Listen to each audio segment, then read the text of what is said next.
Hey guys, hey ladies, hey friends, hey foes.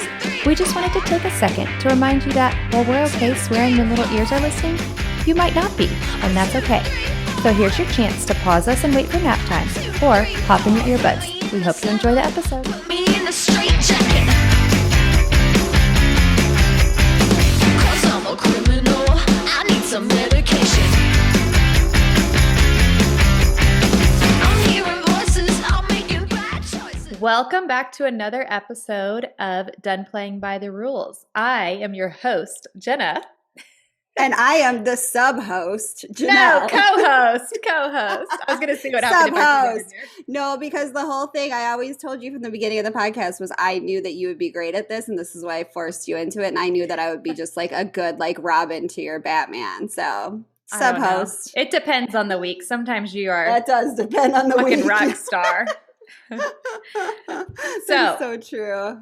We've been talking about summer because we like to catch up before we press record. That's half of what we do before we press record. We're like, oh, what's going on with you? What's this? What's that? Yeah, we should do like a pre-episode of all the shit we talk because we never get to like see each other's faces in real time. We're always Marco Poloing or texting.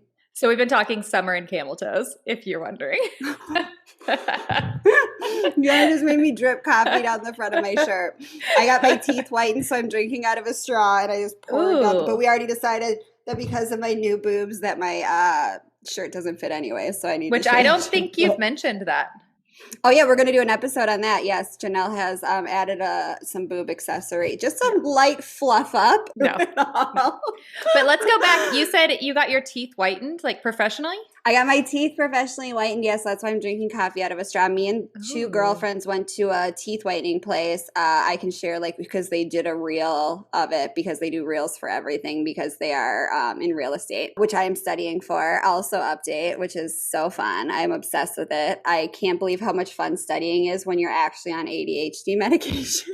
Right. And it's something you want to study. Yeah. And it's something you want to study and it's interesting. And it's stuff that's actually happening. Like Josh has to get an environmental study done on one of his stores. And my last chapter was about the environmental study part of a purchase. And so I was like, this is all real life. And capital gains, we always have to stay in a house for 2 years before we move. And it's very interesting to me. But yeah, me and my two girlfriends went and got our teeth whitened and they are glorious. And so now I'm drinking coffee out of a straw, which is something I swore to never be vain enough to do. I'm that person now. So when Jenna made the camel toe joke, I had just taken a big straw full of hot coffee and poured it right down the front of my shirt. You're welcome. You're welcome. So what do they do to professionally do it? Is it a light thing? Yeah, so it's like a light. It's not, is that what they used to, was Zoom the old whitening they used to do? I don't know. Maybe. Is that what it was called? I don't know. There was a whitening that was really popular in the 2010s. It's not that they do, and you'll see it all in the reel. They put stuff on your lips to protect your lips, and then they put this blue stuff on to protect your enamel, and then they do 3 rounds of this whitening agent with a light. And by the 3rd round, it's kind of uncomfortable. And then it's uncomfortable for 2 days. And you drink a ton of water and you try not to eat anything stainy. And it got rid of a ton of my lower stains down here from I like to drink coffee kind of like people like to chew tobacco. Right. I love to just let it sit down in that lower lip and just savor it. Here I am. Do you have to maintain it or will it stay? You can go every 3 to 6 months. She also gives you a toothpaste that's better for it. So far, nothing's changed. So was it expensive? No. And so we went together for 3 of us, and I think it was $120 a person. That's good, I think. It took an hour. I thought so for professional teeth whitening. And I have no sensitivity now. It's Crest white strips that used to leave me sensitive for literally a month. Yes. I couldn't even awful. Yes, they taste awful, and I couldn't do that suck in over your teeth. I couldn't do for a month after. I mean, it was 2 days of sensitive, and now I have no sensitivity. That's good. Send me that reel. I want to see it. It's really cute. Yeah. So completely off topic is our topic today. Welcome to all of Janelle's cosmetic procedures / the bullying episode. Dun, dun. So we are discussing bullying, and we're mostly covering it in terms of kids, but it can be applicable to teens, adults. Yeah. I think once you get into older kids, teens, preteens, and adults, it's a little different because one, they can advocate for themselves, but two, it also can be scarier in your preteens and teens and some kids because it can lead to self-harm. So the first thing that I want to cover personally is bullying versus teasing. So when I was in the education field, this was a huge thing, and it's probably going to be a little unpopular viewpoint, but that's what we do here at Done Playing by the Rules. Unpopular viewpoints are our specialty. We used to get, weekly people come in. My kid is being bullied, and I took the parent seriously, sat down. If there was any inclination of bullying, I usually pulled someone else in the room with me, a principal, assistant principal, another teacher, because you don't want to face that one-on-one because one, parents, as we all know, can get very heated. And two, you want someone else to be hearing that you did what you were supposed to do as an educator. Yeah. 99% of the time, we were dealing with teasing. It was one instance. It was a comment that was more like making fun of somebody, or not even always in a mean way. My most complaints of bullying, and I'm going to use that in terms of how the parents were saying, was in kindergarten. It would be things like, my daughter is being bullied. And so we'd sit down, we'd have a meeting. And I always tell the parents, like, if this is the case, you need to come in person. We're not doing this over email. We're not doing this over text message. You come in person. And I will share two instances that always stick with me. One was, okay, how is your daughter being bullied? Well, she won't wear a jacket anymore because someone told her that her blue jacket looks frozen. And I said, okay, is this happening every day? Are people making fun of her? And they were like, no, it just happened once. That is not bullying. Yes, this child is not wearing the jacket, and that's an issue. That's not even teasing. Cold. That's a dumb kindergartner saying something dumb to another kindergartner. And to that kindergartner that said it, I know the girl that said it, and she, based on my opinion, this is a completely opinion, I could be completely wrong, she just meant it was blue so it looked frozen. She did not mean it in a mean way. She was a sweet girl. These girls were friends, which is also something else that we're going to get into. Yeah. And the mom kept insisting that her daughter was being bullied because she wouldn't wear this jacket. And to me, that is a child dealing for the first time with outside comments from peers. And we as parents need to teach our children how to accept and process these or reject these comments. For example, when I tell Ezra, sometimes people don't mean to hurt your feelings. They might say something about you or your outfit or your likes because they don't understand, or that is their viewpoint. If you don't like it, you say something. You say, oh, I don't really like that. And you move on. You don't stop doing what you want to do. And I think teaching our children that is very important. I had a second instance where the mom reached out to me, the principal, the superintendent, and the school board saying her kid was being bullied. So we had this meeting, and my principal knew me very well, and he was like, if this is going on in your classroom and you're saying it's that you haven't seen it, I'm gonna side with you. And he was like, I'm not gonna play this big. We're not gonna invite the school board, the superintendent, all of them in. We are gonna handle it, the three of us. This was back when, do you remember the song Who Let the Dogs Out was popular? Yes. And then it had like a resurgence because there was like a kids video. And so this is popular. This happened when that resurgence happened. And I had this kid in my class who would sing the song often, and he would just sing it in general. So then the boy goes home and he tells his mom that this kid is talking to him and saying he's a dog and that he barked at him. And I had to be understanding, and I didn't have kids, and now having kids, I know how protective we can be. Reactive we can feel. Yes. Yeah. But I think as a parent or as an educator or as somebody who works with children, we need to know the difference between bullying and teasing. So here's a few ways you can do that. One, teasing, it can be positive because it helps children to learn how to deal with constructive criticism. And this is what I was talking about. And it's also how they relate. So if a kid is saying like, oh, your hair looks dumb. Well, we need to teach our kids what to say in those instances because that stuff has been said. Kids don't have much of a filter. And they're also into that stage where, somebody gets something new and it's like, oh, well, mine is better. I have this instead. Mm-hmm.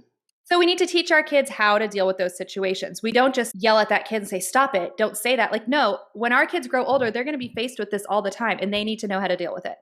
It can also be used to communicate the negative and establish a top dog, which is not a positive thing. However, it's still kind of a teasing level.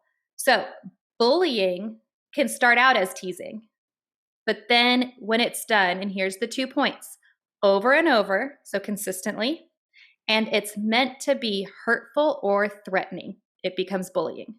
So if I am just saying an observation or a criticism of somebody, that is not bullying. If I say it one time, it's not bullying.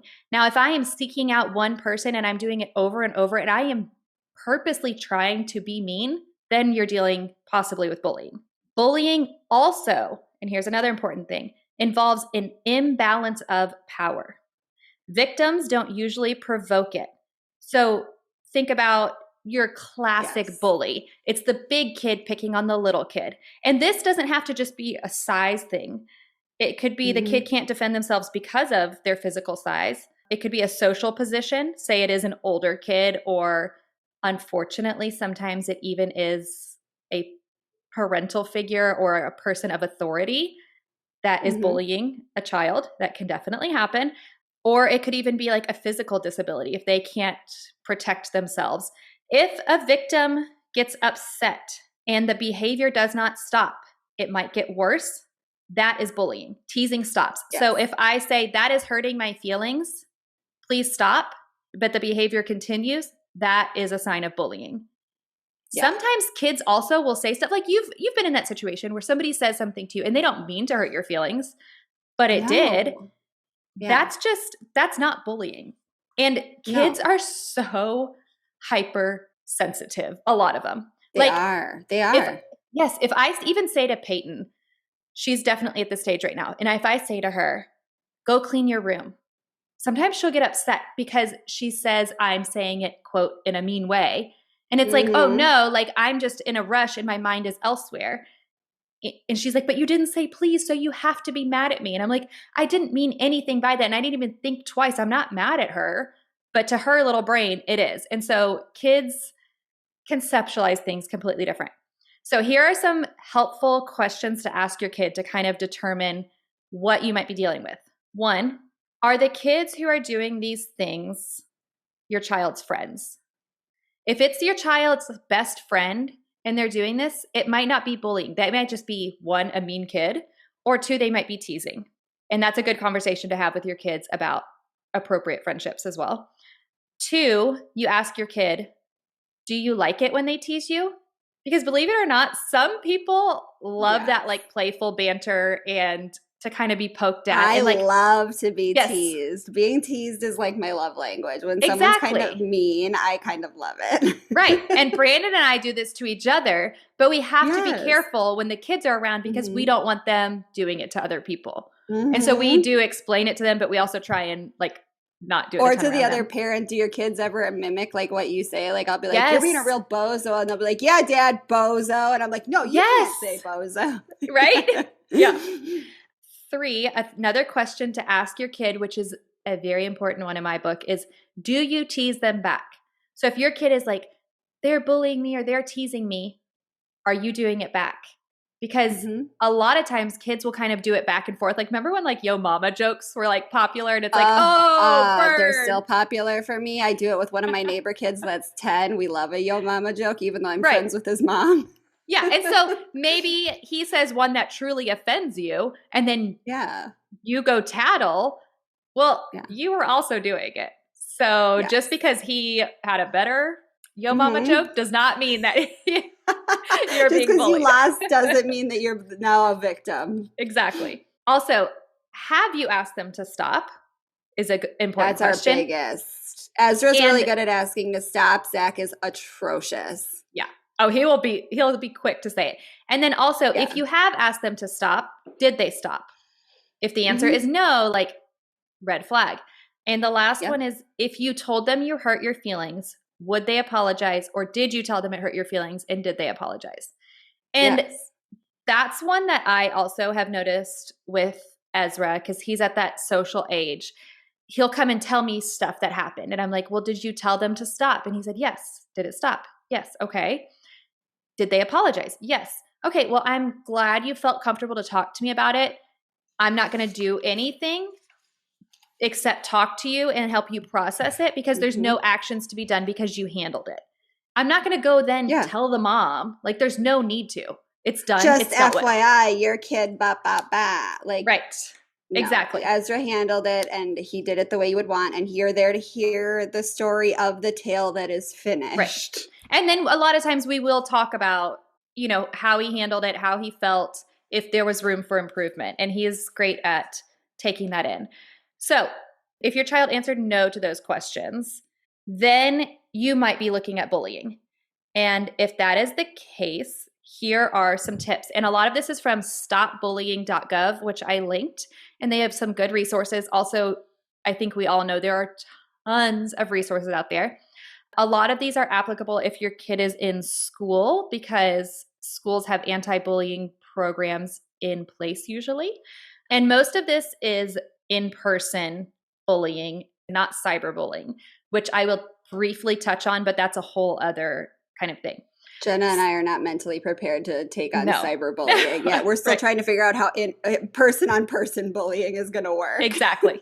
The first thing, which if you notice some warning signs in your kids, which I'll go over, some kids will not come and talk to their parents. So if your kid has talked to you, then you can skip this part. But if not, you need to kind of know what to look for. However, these can also be a symptom of, or a signal of, a ton of other things that could be wrong. So unexplained injuries, lost or destroyed items, frequent headaches, stomach aches, faking illness, changing in their eating habits, and that could be binge eating or avoiding eating, different sleeping patterns, declining grades / loss of interest in school, loss of friends or avoiding social situations, feeling of helplessness or less self-esteem, and self-destructive behavior, which could be, as our young kids, running away or self-harm.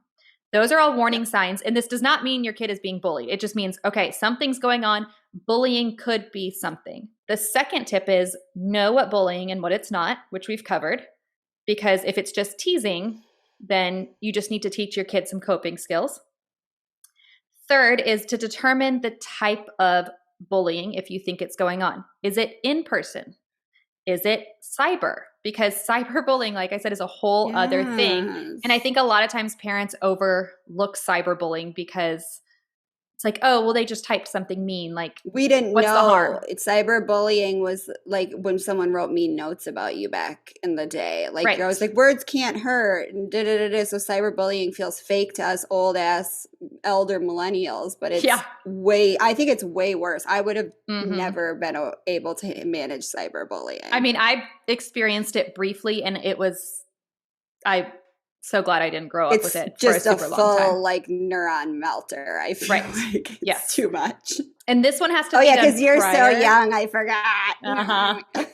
So this next one has to be done prior. So this is our call to action, which if we can have one, we always try to include them. Open the lines of communication with your kids before they're involved. Because if you do, it's easier for them to open up or to come to you. So already talk about bullying and teasing and all of this stuff. So when or if this ever happens to your child, they feel more comfortable. Okay, so if you're sure it's happening now, so you've covered all your bases, talk with the person in charge of the location it's happening, which can be tricky. So if it's happening at school, you talk to the principal, the teacher. If it's happening at soccer practice, you talk to the coach. Do not confront the parents. That is when things are going to get messy. And this can get messy if it's a neighborhood situation or, some kind of situation where you're the person in charge, including and another parent. Of course, you have to involve them, or you can just remove your child from that situation if that's what you choose to do. But if it's happening at school, don't just go up to the parents after school and be like, your kid is because you're going to get yourself in a shit show of a situation. And everything I've read, it says that it is the school's responsibility to deal with bullying. It is not the parents, which I thought was really interesting because I feel like that wasn't always the case. So, well, they have safeguards in place and they have whole protocols now. And yes. like you said, there's 2 people in the room. So there's not he said, she said, and then there's not text messaging. And in some of my sources, it talks about how you can take like a small incident and it can become a nuclear situation when parents get involved in these text battles or talking to neighbors. And so use your cleanest, quickest source, and the schools are set up for that right now. Exactly. And a big tip, which I thought was really good, was during this meeting, record it. Like physically record it on your phone. Don't just take notes, because a lot of times the school will be like, oh, well, they never talked to me, or, oh, they didn't tell me this. And it's like, no, I have proof. If you're the parent, like you have to protect yourself. If the bullying is happening at school, learn about what your state requires schools to do. And you can do this by just Googling your state name. So Virginia, anti-bullying laws. And that is going to tell you, because apparently it's specific state to state, which I didn't know.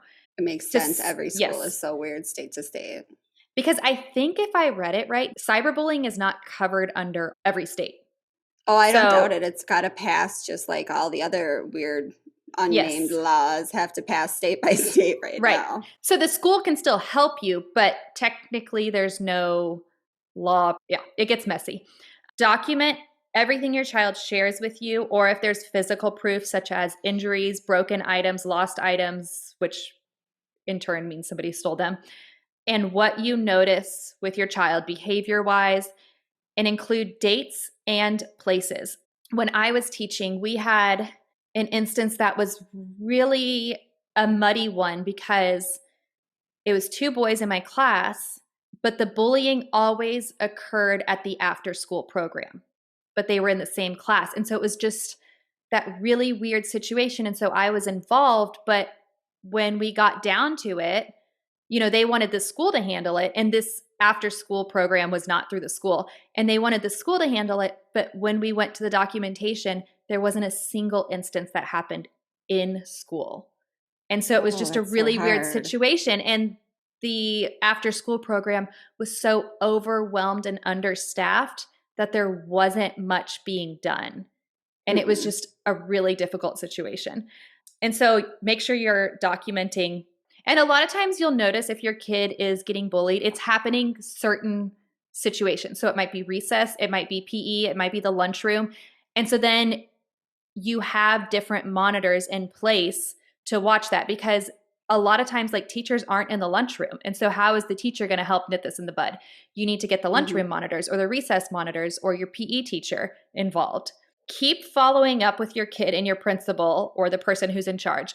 Even if the situation is solved or whatever is done, the kid is dealt with, you still need to follow up, because it could happen again, or there could be bigger threats said to your child because obviously they told an adult. Yeah. Yes. And I read this everywhere and I was kind of surprised by this. If your child is threatened physically, you get the police involved. And I saw that on all of the government websites. Of mine, because I'm covering the side of the bully, and mine says if your child is the bully and there's a threat of violence, you either remove your child or you are responsible for putting the safeguards in place if there is violence. And did it say like what that violence is? Is it everything from like hitting to kicking to a threat of violence? Okay. Yeah, anything from a threat of violence to actual violence. It is your responsibility to pull your child, and it is your responsibility to make sure safeguards are in place until your child's deeper issues are dealt with. Okay.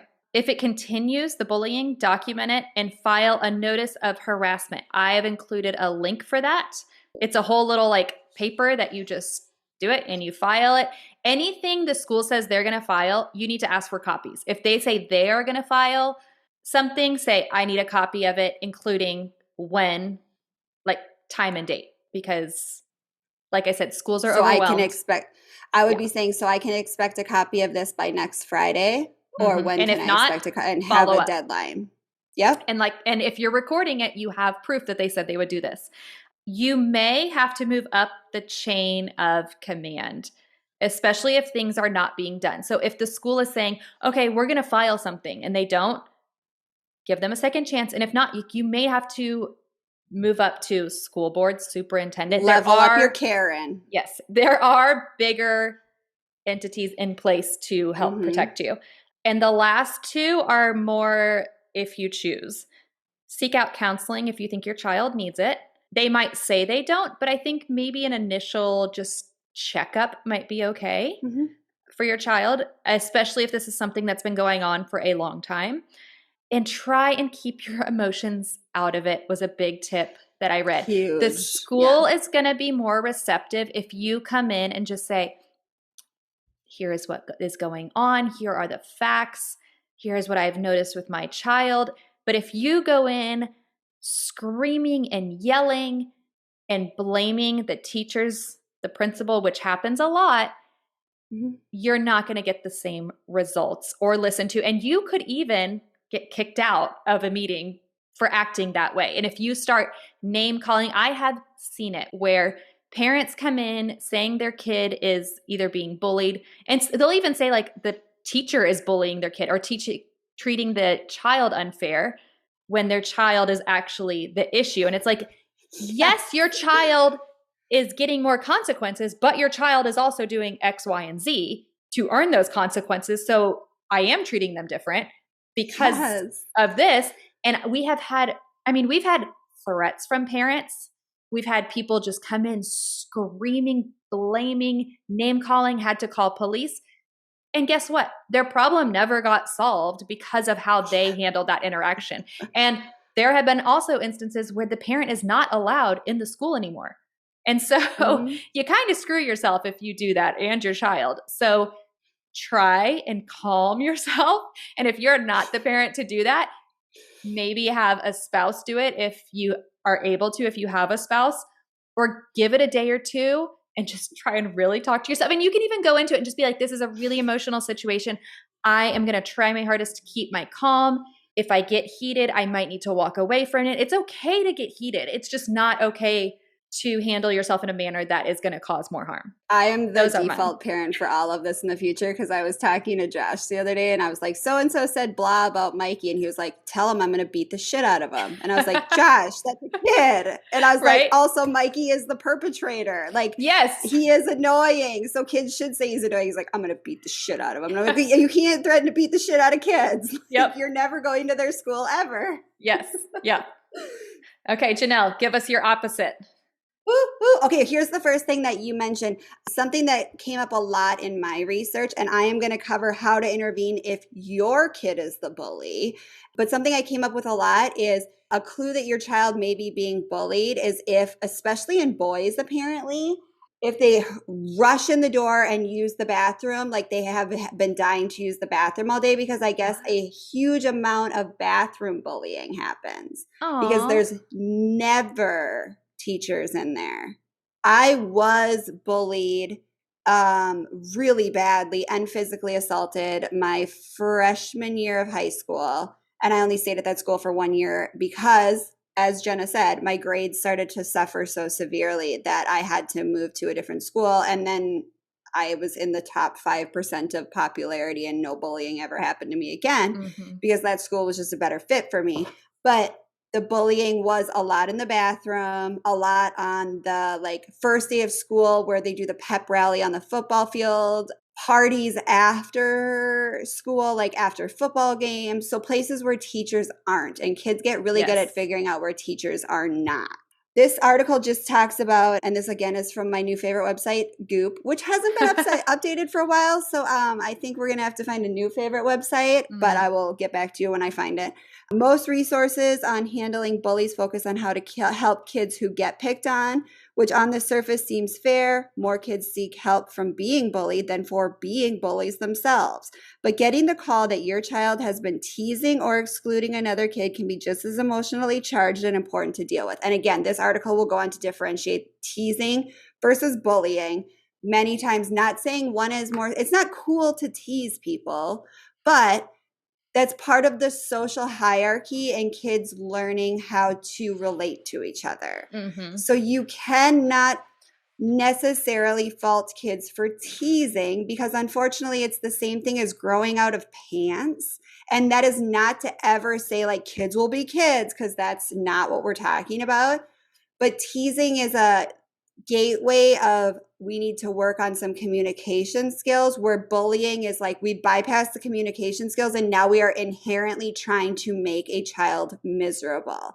And my sources go on to say that the only way bullying happens is because a child is able to dehumanize another child. So a lot of this article talks about how to rehumanize a child in the eyes of your bully child. So I asked Zach, I said, Zach, do you ever, and Zach's not in school yet, he will be next year. And I said, do you know any bullies? And he said, yeah, tons. And I was like, okay, well, you know, like 6 kids. So I'm excited after this, because I just asked him as I was getting on this Zoom. I'm excited to ask him after and differentiate teasing from bullying with him, because I think that's going to be a very important lesson for him. So this podcast is for me as well. With my son, we already say to him, if he is consistent, and it's usually with his sister, which it can be also bullying, if he consistently is doing something over and over and he's doing it in a mean nature, we explain to him that is bullying. Yeah. We have talked about this and you're still not doing it. And he has a bigger consequence. If he is just acting out of anger, a one-time thing, or kind of teasing her like, oh, you're always whining, you're always crying, that kind of stuff, we do explain to him and we talk to him about it and we make him make amends and ask him how he would feel if the roles were reversed. But he doesn't have as big of a consequence. But we already at age 7 teach him like, this is bullying and this is a huge consequence. This is teasing. It's still not right. You need to stop. But then also like when he comes to me and says, so-and-so says this, I don't go and stop it. I say, okay, well, what did you do in turn? And if he says nothing, I say, well, there's your lesson. You need to go stand up for yourself. You need to go back into that situation and ask them to stop. If they don't stop, you come get me. And every single time the kid has stopped. Every time. 100%. And Zach, 100% of the time, almost will come to me and say, I'll say, well, did you ask him to stop? And he'll say no. And I'll be like, go try that and then come back. And now it's cool to see Ezra in social situations where he where he automatically is just like, hey, can you please stop? And the kid is like, okay. Or, hey, that hurt my feelings. Or I didn't like that. There is a kid at this program that we go to that is known for not being kind, especially to younger kids. And Ezra I've heard him say to him, like, I'm choosing to not be around you and walk away. And I'm just like, hell yeah. Like, yes, honey, I need that lesson. I wish I could just choose to not be around people that are unkind and walk away. I'm like, I'll sit here through some more of your bullshit, I guess. Yeah. And so I'm like, do you have any more LaCroix? I'll sit here longer if you do. And so he rarely comes and gets me. He usually tells me about it after and we talk about it because we want those lines open. And he's not an angel either. Sometimes he's the jerk. So I'm interested to hear and that's yours. also, everyone needs to know that throughout your lifetime, your kid will be a bully, whether you hear about it or not. And your kid might be a victim, whether you hear about it or not. So the big thing is that bullying has become such a hot topic. So then when someone comes to you and says your child is bullying so-and-so, your first instinct is to fly off the handle. And that is wrong for the victim of the bullying, for your child that is being the bully, for the other parent. It is wrong across the board in what all the research shows. So the 2 approaches we cannot take via this article that I will link from Kim John Payne. The 2 approaches we cannot take: first, shaming and blaming, and second, standing back and saying, oh, kids will be kids. That's part of life. It is certainly a part of life, yes, but it doesn't mean we should do nothing about it. And so this article will go along and tell us why blaming and shaming won't work. This also talks about when the teacher comes to you or another parent comes to you, because for instance, Jenna and I don't have kids in school right now, so all of our conflict is coming from another parent. We're not getting reports from a teacher. Okay, so if it comes from a teacher, if it comes from another adult, do not argue about who is telling the truth. This leads to conflict between parents, making kids' situation much more likely to escalate. Another fact of this was do not go around telling your neighbors. Do not text everyone and say so-and-so said this to my kid. It should be handled in-house and kept confidential because that will only create a bigger divide and actually worse results for your child, the bully, and for the victim, or one or the other. So you find out that your kid is a bully. How do we start the conversation? Well, before you do that, can I ask you a question? Okay, so you said if like the principal or somebody comes up to you and says, like your kid, do you have any advice on what do you do if a parent comes to you and is like, your kid is bullying my kid and is all heated and say it's happening in school? Do you just say like, peace out, the school can deal with this? All right, so if you walk up to me, okay, so if we're in school and you walk up to me like at pickup, right, and you say to me, Zach is bullying Xander, and I want to know what you plan to do about this. Because this is something that used to happen a lot when I was in school. Do you remember that parents would just like walk up to other parents and start yelling at them? But you would say, I'm sorry to hear that. Could you give me an example? And so then they're going to say, well, Zach said, okay, so Zach's either a bully or teasing. So Zach said that Xander's new backpack looks lame. Oh, ew, I'm so sorry. He said that. I will have a talk with him about how that is not an appropriate way to act. And do you want to like talk with the kids? I'd love for Zach and Xander to be able to sit down and kind of figure this out. And if you want to guide it, I'm happy to be there. Meet somewhere neutral. We're not going to your house. You're not coming to my house. We'll meet at a park or something. And then if it's actual bullying, so what would be an example of every day Zach trips Xander? I just love thinking that Zach would have the ability to just like be mean. I hope he has some ability to be like stand up at all, but I don't, I should use Mikey instead because it's laughable with Zach. But it could happen to Zach, and I'll tell you why, because when they get swept up in peer groups, they become a bully by default if there's a bully in the group. And Zach will definitely be the kid that gets swept up with the real bully. Every day Xander gets off the bus and Zach trips him and pushes him down. What do you plan to do about this? I would say that is actually a case of bullying. If this is a valid and true story, we need to figure this out and get to the bottom of this immediately. Do you want to get the school involved or do you want to keep it between us? Because at that point, it is legitimate bullying if it is true, and I will not jump to conclusions and say it is true because I have heard reports already that are not true about Zach, and I have heard Zach report about other kids that are not true. At that point, it is, let's get to the bottom of it. Let's make sure that this story is true. Let's get both kids to talk about us and ask the other parent if they want to get the school involved or not. Because at that point, it's almost like criminal in my opinion. And if Zach is literally pushing a kid down every day, he is being a bully. Yeah. And that needs to be addressed properly.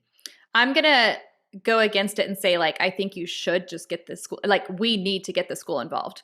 If your kid is the bully. I completely agree with you. And there might be huge consequences for your kid, but that needs to happen.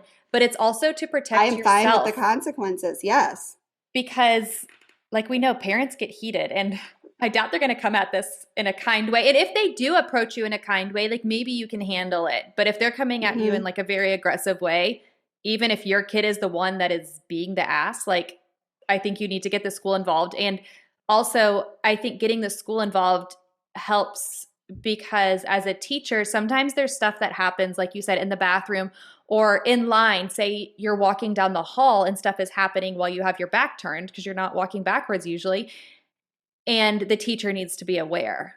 And so in order to help with the situation, or even just as simple as like the kid who was being bullied, they might now be really uncomfortable in school because they sit next to this kid. And so the teacher usually will like move them, but do it as like whenever I got reports of even somebody just not being the kindest, I would do a whole classroom move. So it didn't look like I was just moving one kid.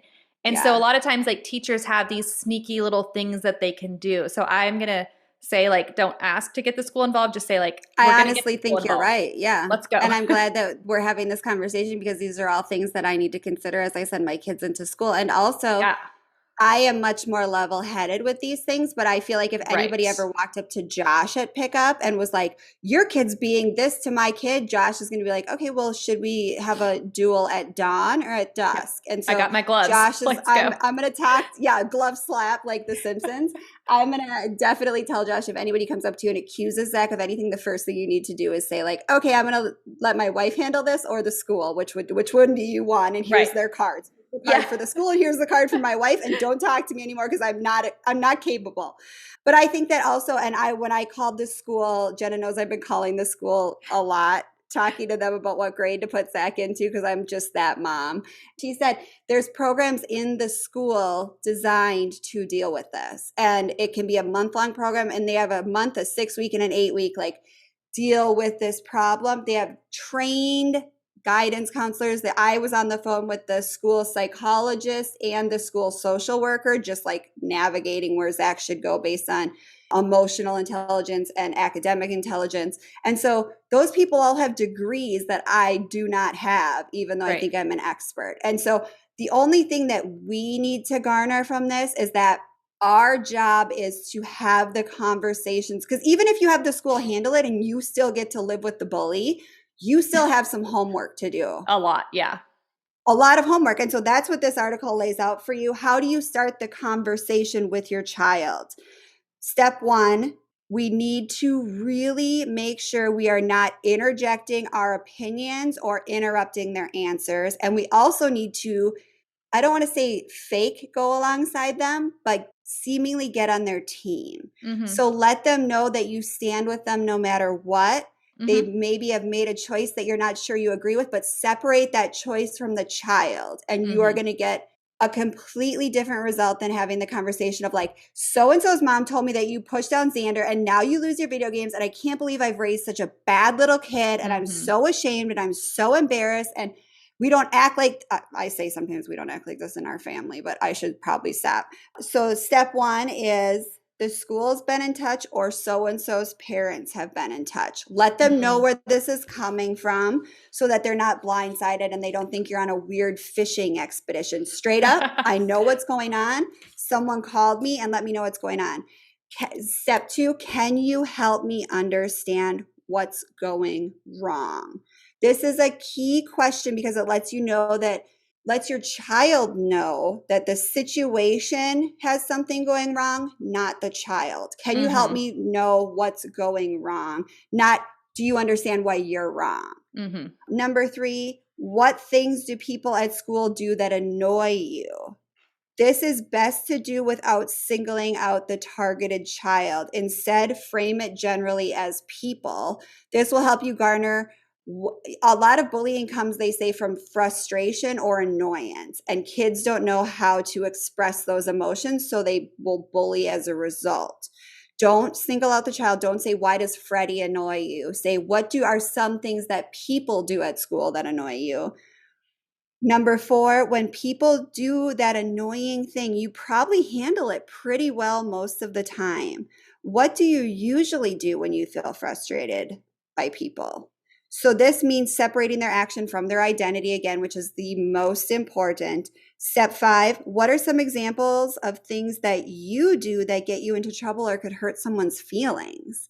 This gives the child a chance to self-reflect and realize that they are not perfect either and that they could have flaws that are contributing to the situation. And again, go along with them. Kids are going to say things like, we were just joking around. They'll try to normalize and minimize the incident. They might say they talk to their friends like that all the time and their friends don't get upset.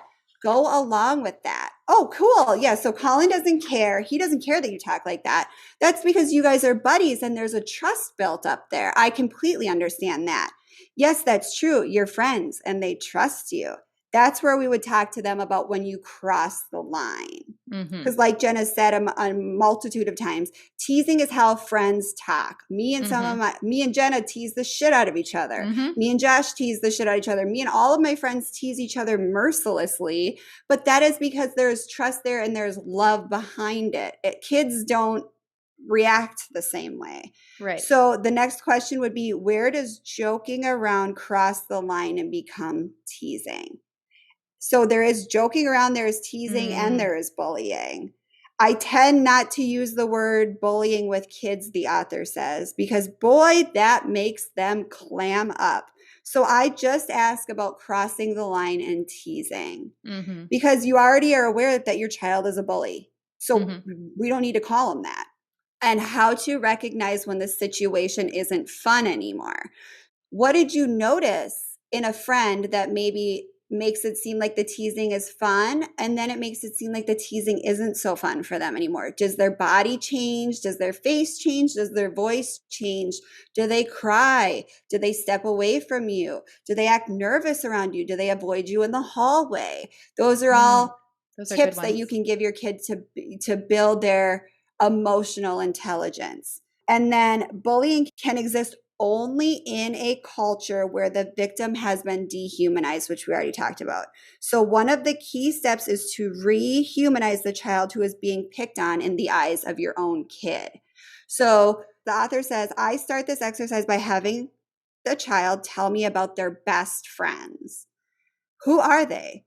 What are their different sides? They'll say something like, Kiefer is quiet in school, but when you're with him one-on-one, he is so funny. Go through a few friends that you know that your child likes to get them talking. Ask for details. Then talk to your child about the kid that is getting picked on. You can even start saying, we know they have an annoying side, but what about their other sides? Is it possible that your child has an answer to the other sides? More often than not, they have been so focused on the annoying side of the child that they don't know what the child is like in other times, which I have seen countless. Jenna, think about when our kids were in the same preschool. All we heard about was so-and-so's annoying habits at pickup every day. And then you'd say, well, what about, did anything good happen today with so-and-so? Right. And then they like begrudgingly are like, I don't know, he had a nice hat. Yeah. He had a good snack. Yeah. But they just want to tell you the bad stuff. Give them an assignment to find out one thing about that child that is completely different from the annoying side. Do they have brothers or sisters? What's the color of their pencil case? Hold your child accountable and give them this assignment in the morning, telling them that it is their secret mission and you're going to ask them the answer to the question after school. This is kind of this, and I equated this because I love murder. When you are like kidnapped, you're supposed to humanize yourself. Right. So now we're humanizing the child that has become the victim of the bullying, and it makes it a lot harder to keep victimizing a child that in your eyes now has brothers and sisters and a mom that loves them just like you do and likes Minecraft just like you do and isn't great at baseball just like you're not. And like, how do you keep picking on a kid that you can relate to? It's way harder for a normal functioning child. And obviously all of this only applies to the neurotypical child. Neurodiverse kids have differing spectrums of how they relate to other children. But if you have a neurotypical child, these are the steps that you would want to follow in order to do your homework after you've asked the school's help. Okay, so I have a question. I have more to go if you want to go, but I knew you'd have a question. Which you might cover. Did it say anything about asking your kid why they are doing this to the child? That I didn't see a ton of that in there because I think that they're trying to avoid the blame. But I do think, and I have always, and Jenna and I think we share a lot of the same, and Jenna, you can veto this if you disagree, but Jenna and I always try to focus on this child is acting out because something might be going on at home and not necessarily like a bad parent. Like we don't know whose parents are going through a divorce, who's going through the death of a grandparent, who's going through a job loss, who's going through somebody sick. And so there's a lot going on to kids at home that make a bully not a predator. Right. I really think that we need to destigmatize bullies because I do think that they have reasons, and I can speak from my own experiences. The bullies that I had growing up, they were flawed individuals at the time coming from flawed households. Right. And that is not to say all bullies. I have been then, when I became popular at my second high school, I know that I had bullying tendencies because I had been bullied. And that's another thing. Kids that have been bullied will turn into bullies. Mm-hmm. And there's a lot talking about friend groups Right. that creates this weird upswell. It's like when you see the fish in the water and they all shift directions together. That's how these Mm-hmm. bullying friend groups work. And that is a huge part of where you get bully and bully bystanders. My dad always called them bully bystanders. It'd be the I like person that. standing next to the bully that made you feel shittier just because Right. they were standing there looking at you and not stepping in. Yeah. And I don't think this applies to most of our listeners, but we did see instances where it was learned behavior at home, such as you kind of pick on the weak. And so that was a bigger issue inside the home. And that those bullying situations were harder to deal with. But other instances I can think of were jealousy. We saw a lot of bullying, especially in terms of friends. Like so-and-so used to be my friend, and now they're only friends with this other person. And they might pick on their old friend, or they might be doing it to the person's new friend. And so I think sometimes if you don't solve the underlying situation, then you're going to continue to see this behavior. Or even, especially in your younger grades, oh, because so-and-so told me to. And then if that and like, you'll see this a lot with like the hierarchy shit in schools. So-and-so told me to. And really, it's this ringleader is telling these other people to do stuff to other kids. And so this ringleader isn't really getting in trouble. It's the kids who are getting labeled as bullies, but really there's something else behind it. And so then if kid one stops listening to them and stops bullying, then they're just going to go recruit other people. So I think sometimes understanding the why is very important.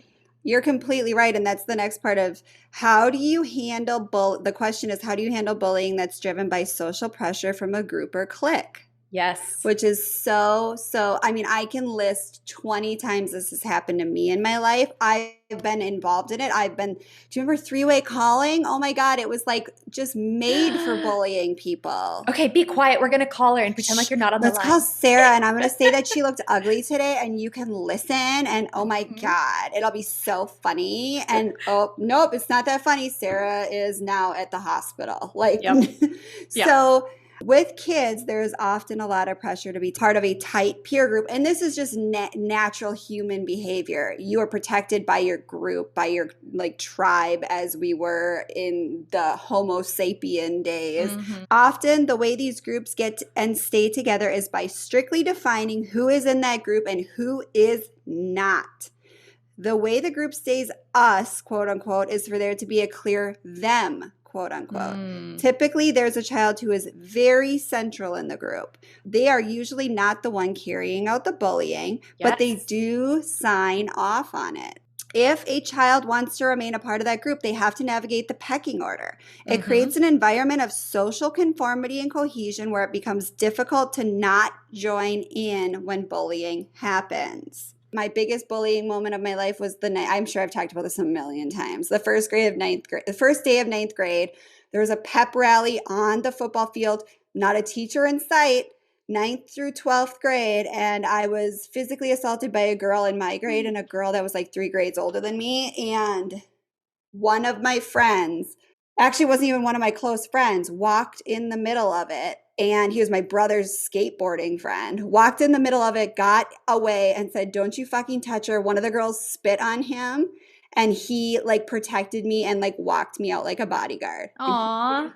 The entire fucking school was in a circle around this. For him to be that brave, he wasn't like a super popular kid at the time. He saved me that day. And so that is the ideal that we want to get our kids to, but it is not the norm. The norm is to stand by and watch it happen like those 500 kids did on that football field that day. I didn't cover this, but going into the research on the effects of bullying, if your child is also a bystander of bullying, they can also be experiencing any of these effects because it could emotionally be damaging to them. So that's also something to keep in mind. Yeah. I remember when I was a party to some of the bullying, I would lay up at night and feel awful that I wasn't brave enough to stop it, because my dad's big rule was if you see something bad happening, it is your job to step in and fix it. Right. And I've worked really hard to pass that on to my kids, but I wasn't brave enough. And most kids aren't brave enough. And it's weird if they are, especially when there are kids like super young ages. As you grow into yourself a little bit more, you might be better at it, but it is abnormal for a kid to walk into a 500-person fight and get in the middle of it. Right. And this is something, so for kids who engage in bullying because of the pressure to conform, I have them come up with ways to start to loosen the grip of the social group. And I thought that was really interesting. It's kind of just like, how do you slowly extricate yourself from the situation? Right. Some kids decide they'll remove themselves from the situation. Maybe they'll pretend to be distracted by something else and walk off. Other kids might remain in the group but not say anything to the targeted child. And I have also heard other kids say, what I am going to do is say hi to Jonah when nobody else is around. And that is a great place to start.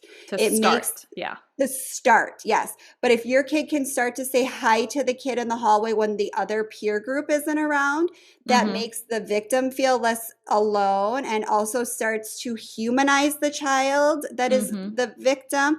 Also starts to draw a wedge in between what the hell is really so wrong with this kid that we're all teaming up against him. Yes. So it's a great small step. And this article has other small steps you can do. And then, as you and I talked about, where do you draw the line and consider removing your child from the environment? Remember, your child is the bully and what comes next. All of this applies to situations where a child is teasing or excluding other children. Those are the kind of social difficulties that are solvable by gradually building empathy and humanizing the person they've been teasing.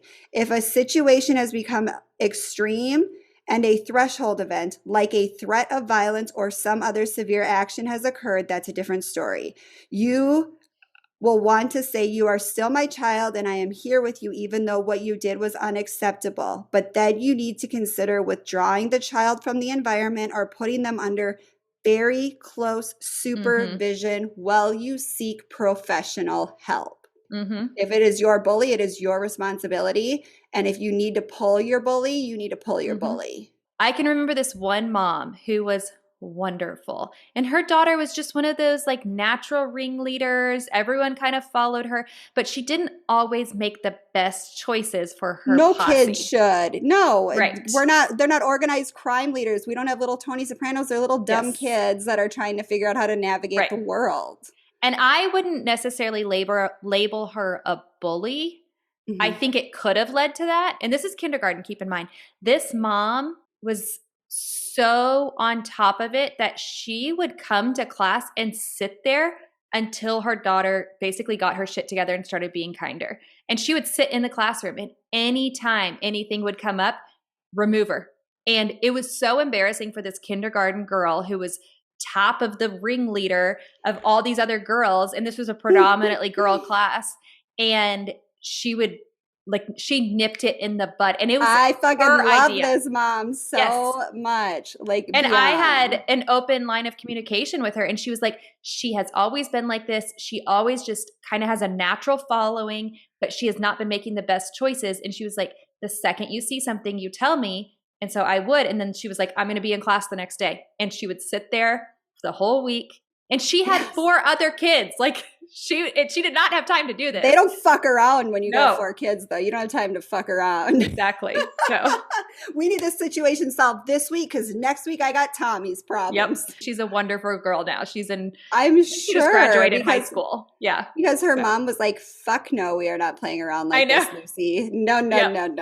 And I think it's just really important that we realize, and this was not something that was ever put upon the parent of the bully when I was growing up. I mean, the time I was physically assaulted, the bullies were sent, I don't know, I think they went to juvenile for a couple days, and then they had to write me letters of contrition to get back into school, and they were complete bullshit. I still have them somewhere. They were obviously so fake.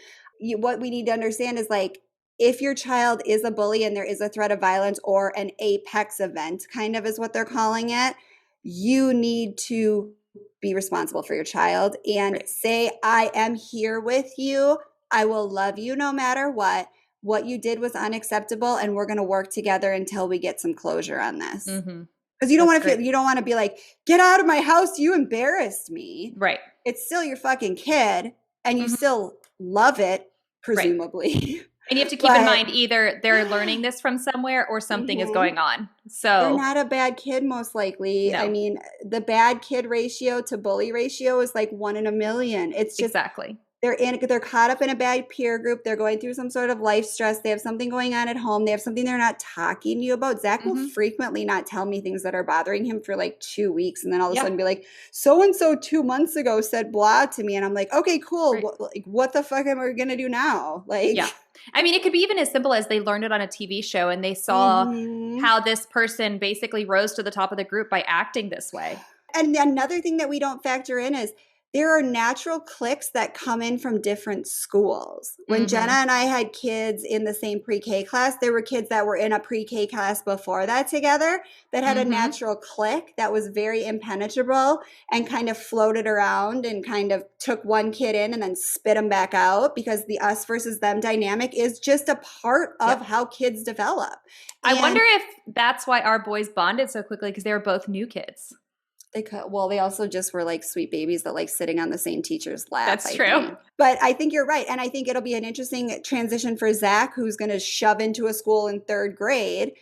But I talked to the teacher about it. She said, we have a lot of new kids coming into 3rd grade this year. There'll be a lot of new kids, but there's still going to be already socially formed groups that he may or may not want to penetrate. And that's going to be a learning curve for him. And those kids aren't bullies just because they don't want to play with Zach. And I tell Exactly. Zach that all the time. Like, Zach is not athletically as gifted as a lot of his friends. That doesn't mean that his friends have to play football with him. That Right. is not their thing. Their thing might be just hanging out and they like to play pillow fighting. Like, Yeah. you are not obligated to be friends with everyone. You are obligated to treat everyone decently. Right. Maybe we could do like a little digging deeper or something if, heaven forbid, you experience this on either end with Zach when he goes to school. Oh, something's just- going to happen. There's no way you don't just smoothly transition into 3rd grade as an out-of-state homeschool kid. Well, you don't just go to school in 3rd You grade. just go like, to school I in mean, 3rd grade. I know. you know, like you don't, well, I'm saying like without instances of peer issues. You don't social exist issues. in 3rd grade without social issues. Exactly. And it could be as small as, you know, he has a hard time handling criticism or, you know, not being the best anymore and anything like that. So I want to hear a follow-up on maybe we'll do it like December, mid-year. Yes, I think we should do that. And I think we should also do an adult bullying because adult bullying is so much craftier and sneakier. And I kind of love it. And I think it'd be fun to research. And you don't always have a parent to stick up for you. So unfortunately. I mean, we definitely don't. So. R.I.P. Although my parents would have. So yeah, they sure. Oh, my dad was the one that was like, this was the 90s. My dad was a huge, giant ex-bouncer. And he would, if someone would pick on me long enough, he'd say, tell them to tell their dad I'm going to beat up their dad. A kid was picking on Zach recently. And he was like, he won't let me sit with him at the table at a party. And I was like, okay, why won't he let you sit with him? And he said, because I'm too young. And I said, okay, well, go tell him he has to tell your dad that you can't sit with him because you're too young. And then suddenly he was at the table. I don't know. It was weird. That's crazy. So here's our call to action is I love one, it. open the line of communication with your kids now before anything starts to happen. And 2, also teach your kids the difference between teasing and bullying. I know that article said don't use the word bullying, and you don't necessarily have to. You can just talk about like the different levels. And 3, I would say to also teach your children how to stand up for themselves and coping skills when it's not a bullying. Well, even if it is a bullying situation, the bully should be dealt with, period, right? Yes.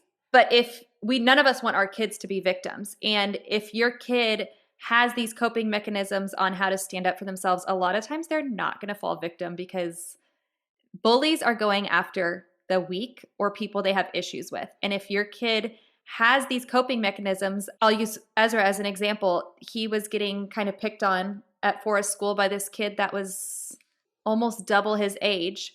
Ezra asked the kid to stop. He would not stop. And Ezra tried to walk away. The kid would not walk away. And this is a physical thing. It wasn't just like saying words. Yeah. So Ezra then, I was up at the top of the creek with Peyton. Ezra went and got another adult. And he didn't even tell me about this till we got home. Yes.